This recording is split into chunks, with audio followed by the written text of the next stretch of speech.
Dimana nih salah satunya pernah terjadi, hacker Indonesia itu mampu menggeser sebuah satelit, Jim Geovedi. Yo geng, tekan tombol subscribe geng.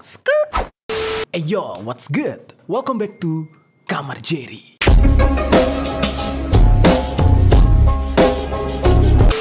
Geng, kita akan membahas tentang hal yang banyak banget bikin orang itu kagum sekaligus takut. Nah, kenapa gue bisa bilang sebagian orang kagum? Karena memang tidak sembarangan orang bisa menguasai ilmu ini atau keahlian ini. Keahlian ini disebut dengan hacker. Nah, lu pada pasti tahu lah hacker itu kayak apa ya. Sebelumnya nih kita flashback dulu nih ya. Beberapa hari yang lalu Indonesia itu mengalami kebocoran data penduduk sebanyak 279 juta data itu ya. Jadi data-data tersebut diperjualbelikan di sebuah forum yang bernama Raid Forums. Ratusan juta data penduduk Indonesia itu geng dijual oleh salah satu anggota forum dengan username Coach gitu. Nah, salah seorang pengguna Twitter dengan nama BRAM itu mencoba menghubungi Coach ini dan menanyakan dari mana dia bisa mendapatkan data-data penduduk Indonesia tersebut gitu ya. Nah, dari tangkapan layar percakapan si penjual dengan si pemilik Twitter ini dapat kita dengar ya, di sana dia mengatakan kalau mendapatkan data-data penduduk Indonesia itu dari situs bpjskesehatan.co.id.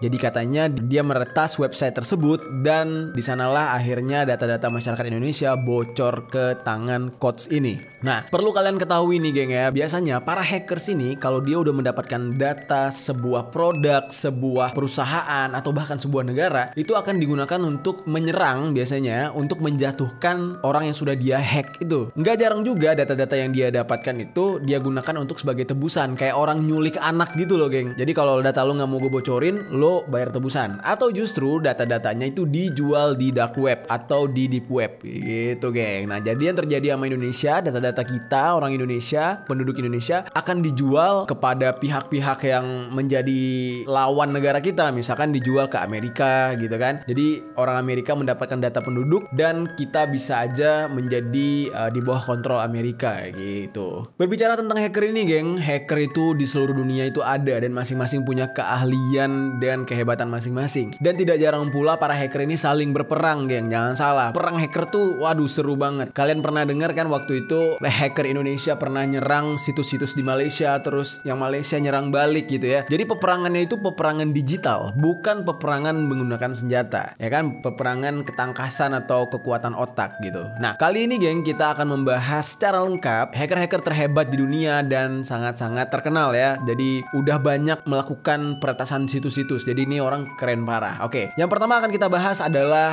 dari negara China, khususnya di Tiongkok.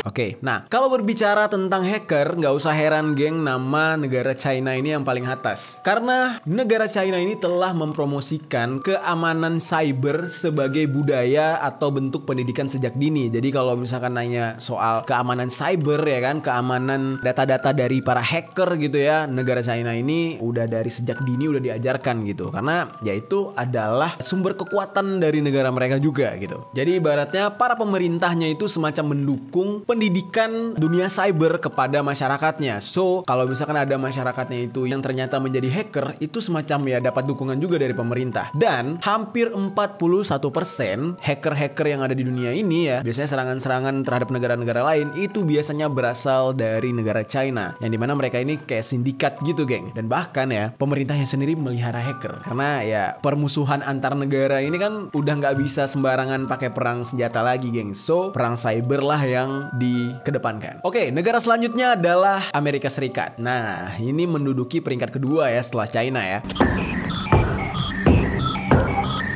Amerika Serikat, kalau misalkan kita ingat ya kata-kata Presiden Barack Obama dulu ya, dia menyatakan kalau Amerika Serikat ini mempunyai segudang senjata cyber yang terbaik dan terbesar di dunia gitu ya, menurut klaimnya Barack Obama. Jadi nggak heran nih geng, banyak banget hacker-hacker handal juga berasal dari negara Amerika Serikat. Nah, banyak serangan-serangan hacker-hacker canggih ya yang juga berasal dari Amerika. Kalian pernah dengar tentang kejadian Stuxnet? Nah, ini adalah adalah sebuah tragedi di mana hacker Amerika menanamkan trojan kepada pembangkit listrik tenaga nuklir milik Iran. Ini digunakan untuk mengganggu sistem sentrifugalnya, geng. Nah, hingga saat ini hampir 10% serangan hacker di dunia itu bisa dikatakan berasal dari Amerika Serikat. Itu kalau kita berbicara tentang hacker-hacker yang menyerang negara ya. Nah, kalian pasti heran kenapa banyak banget bule-bule Amerika bisa jalan-jalan ke luar negeri sampai mereka tinggal berbulan-bulan, bahkan bertahun-tahun gitu ya. Uangnya nggak habis-habis. Ayo kenapa? Padahal dia nggak kerja. Kalau kita sehari aja nggak kerja ya kita udah nggak dapat gaji, gimana mau jalan-jalan? Itu masyarakat kita. Nah, di balik itu semua lah, kebanyakan daripada traveler-traveler yang bisa bertahun-tahun hidup di beda-beda negara tanpa bekerja, kebanyakan adalah seorang hacker, di mana mereka bisa menghasilkan uang yang terus mengalir dengan keahlian mereka menghack sistem data-data atau sistem keuangan mungkin. Nah, gue pernah nih sekali waktu gue stay di Bali, gue ketemu sama bule yang dia nyewa villa sampai setahun, tapi tiba-tiba pindah-pindah gitu, belum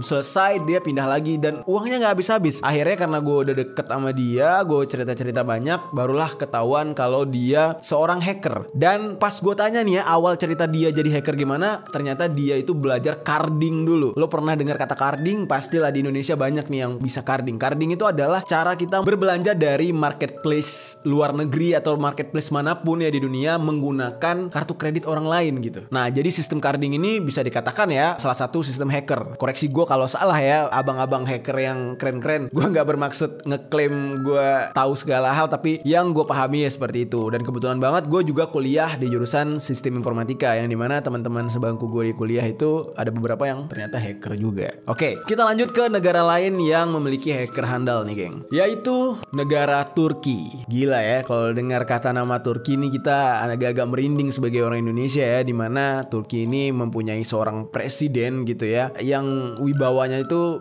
gila juga gitu ya.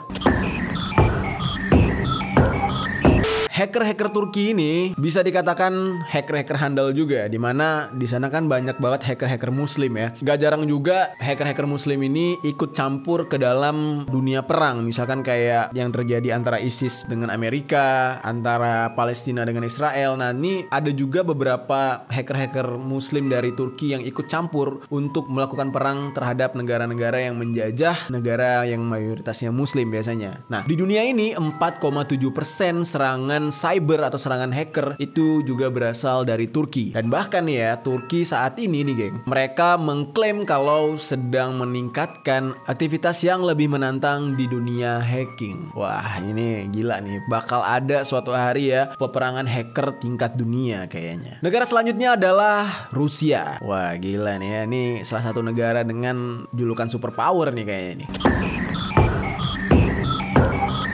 Negara Rusia ini bisa dikatakan juga sumber daripada hacker-hacker handal dunia, yang dimana Hack DNC telah menentukan kalau posisi 4 dari keberadaan hacker-hacker handal itu adanya di Rusia. Dan hacker Rusia ini, geng, dikabarkan bertanggung jawab atas kecurangan hasil pemilu di Amerika Serikat. Jadi dikatakan hasil pemilu Amerika Serikat itu ada campur tangan hacker dari Rusia untuk mencurangi hasil kemenangan pemilihan presiden di saat itu.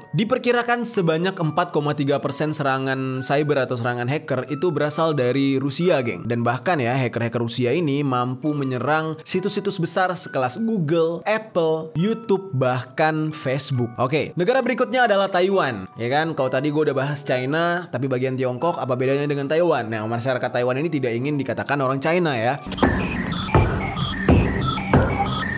Taiwan ini memang sebuah tempat kecil gitu ya, negara dengan pulau yang tidak jauh terletak dari daratan China gitu. Walaupun kecil, tapi untuk urusan hacker mereka tidak bisa dikatakan lemah, dan bahkan dunia hacking ini menjadi moto negara mereka gitu ya, memperkuat negara mereka dari segi kekuatan cyber, geng. Nah, para hackers mengakui kalau banyaknya hacker dari Taiwan sampai-sampai bisa dikatakan di dunia ini serangan daripada hacker Taiwan itu menyumbang sebanyak 3,7% serangan hacker dunia. Wah, gila, tempat yang kecil tapi serangannya hampir 3,7%, geng. Gila nggak tuh? Negara selanjutnya yaitu Brazil. Nah, di mana Brazil ini menempati posisi 6 memiliki hacker-hacker handal. Dulu kita pernah mendengar ketika Olimpiade yang diadakan di Rio de Janeiro, Brazil, di mana banyak kejadian-kejadian yang menyebabkan peretasan-peretasan atau hacker-hacker yang bertindak mengganggu kelancaran acara Olimpiade ini. Dikabarkan nih geng, hacker-hacker dari Brazil ini telah menyumbangkan 3,3% serangan hacker dunia. Nah, jadi 3,3% itu berasal dari Brazil tuh, gila nggak lo? Dan mereka nggak cuma menyerang daerah Amerika Selatan, daerah-daerah mereka doang, tapi juga menyerang ke seluruh dunia. Namun geng, mirisnya nih ya, hacker-hacker Brazil ini tidak termotivasi untuk membantu negara mereka, tapi justru mereka itu menjadi hacker karena mereka terdesak ekonomi. Karena yang seperti kita tahu ya, negara Brazil ini, apalagi di Rio de Janeiro gitu ya, tingkat kriminalitas karena kemiskinannya itu sangat tinggi geng. Negara selanjutnya adalah perindapan ya kan, dari India. Oke, mungkin kalian bingung ya, India tuh gimana sih sebenarnya gitu. Ini negara kaya apa negara miskin gitu ya? Karena kalau kita perhatikan, India ini masyarakat miskinnya banyak gitu ya. Yang keterbelakangan tuh juga banyak. Kayak mereka itu, kayak baru-baru ini kan korban-korban COVID dibuang ke laut gitu doang kan. Terus banyak juga yang masyarakat-masyarakat kelas bawahnya gitu kan. Tapi juga ada orang-orang kelas atas, kayak di dunia perfilman Bollywood, mereka bisa hampir menyaingi Hollywood gitu. Nah, itulah kehidupan di India geng. India ini hidupnya berkasta-kasta. Orang yang kasta tinggi ya orang-orang kaya, orang kasta rendah ya orang-orang miskin. Jadi memang seperti itu di India. Nah, makanya di sini India mampu menempatkan diri di posisi ke-8 untuk negara yang memiliki hacker-hacker handal, dan mereka dipercaya telah menyumbang 2,3% kejahatan global, alias mereka ini sudah banyak melakukan kejahatan cyber alias melakukan hacking gitu. Oke, yang ke-9 adalah negara Italia. Memang sih kalau misalkan urusan olahraga ini Italia menang ya sama urusan-urusan lain ya. Tapi kalau urusan hacking dia menempati posisi 9, malah kalah gitu ya sama India. Nah, Italia ini menyumbang sekitar 1,6% serangan cyber atau serangan hacker di seluruh dunia. Nah, di mana mereka memiliki dua nama yang sangat terkenal hacker mereka, yaitu Luigi Aurima dan Donato Aurima. Di mana dua orang ini pernah menembus atau meretas situs pemerintah dan mereka langsung menyebarluaskan informasi secara terbuka jika situs tersebut memiliki kebocoran keamanan gitu geng. Mungkin niatnya baik kali ya. Posisi 10 yaitu Hungaria. Hungaria ini adalah sebuah negara Eropa yang sangat kecil ya. Walaupun kecil tapi mereka bisa dikatakan memiliki tingkat bahaya dari hacker-hackernya itu ya lumayan tinggi gitu ya. Bisa menggeser posisi Korea Selatan, di mana mereka menyumbang sebesar 1,4% kriminalitas cyber dunia. Dan hal ini benar-benar bisa dikatakan sebuah ancaman yang cukup potensial untuk negara-negara lain. Nah, itu udah 10 nih geng. Terus kita bahas negara kita. Gimana dengan Indonesia? Sebenarnya di Indonesia ini banyak banget geng hacker-hacker handal. Bisa dikatakan hacker-hacker kita itu sering membuat atau sering menghebohkan atau menggegerkan dunia. Dimana nih salah satunya pernah terjadi, hacker Indonesia itu mampu menggeser sebuah satelit. Jim Geovedi adalah seorang yang memiliki kemampuan hacking yang cukup tinggi. Dimana dia kalau misalkan dia mau nih, dia itu bisa masuk ke akun-akun media sosial kita. Dia bisa masuk ke WhatsApp kita, membaca semua data-data kita, itu dia bisa geng. Dan bahkan bisa lebih dari itu, dia bisa mencuri data-data pemerintah, bisa menghack bank, dan bahkan dia bisa mengamati sistem pertahanan negara. Gila banget nih orang. Jim ini pernah melakukan percakapan dengan sebuah majalah di Jerman. Dia mengatakan dia bisa mengontrol sistem internet di seluruh Indonesia. Lalu salah satu pakar IT yang bernama Enda Nasution cukup dan sangat-sangat percaya dengan kalimat yang dilontarkan oleh Jim, dan dia yakin kalau Jim itu memang mampu geng. Jim sebagai hacker asal Indonesia sudah pulang pergi luar negeri, udah ke Jerman, udah ke Belanda, ke banyak negara-negara menjadi seorang pembicara di seminar-seminar yang membahas tentang dunia hacking. Sebenarnya seminar-seminar yang dia hadiri itu adalah seminar pertemuan antar hacker-hacker dunia geng. Jadi ini kayak semacam seminar private gitu, cuman selalu dibalut dengan kata-kata seminar sistem keamanan. Dan bahkan ya dalam sebuah pertemuan hacker dunia, Jim ini memperagakan bagaimana cara dia bisa menggeser satelit. Langsung diperagakan oleh Jim di depan para hacker-hacker yang menghadiri pertemuan tersebut. Lalu Jim Geovedi ini sejak 2012 telah hijrah ke London. Jadi di sana dia membuka sebuah perusahaan keamanan cyber bersama rekan-rekannya gitu. Jadi dia itu menyediakan jasa keamanan sistem satelit, perbankan, dan komunikasi. Dan dia juga sempat mengatakan mengatakan kalau dia itu pengen membuat artificial intelligence alias kemampuan buatan kayak robot-robot gitu, geng. Nah, gimana, geng? Kalian mungkin punya referensi atau pengetahuan lebih gitu ya? Adakah hacker yang lebih gila dari Jim? Kalian boleh tinggalkan komentar di bawah. Atau justru kalian sendiri adalah hacker? Ayolah kita bertukar pikiran atau sesekali kita ketemu ngopi dan ngobrol. Gue pengen banget gitu ya ngobrol-ngobrol dengan kalian para hacker-hacker handal.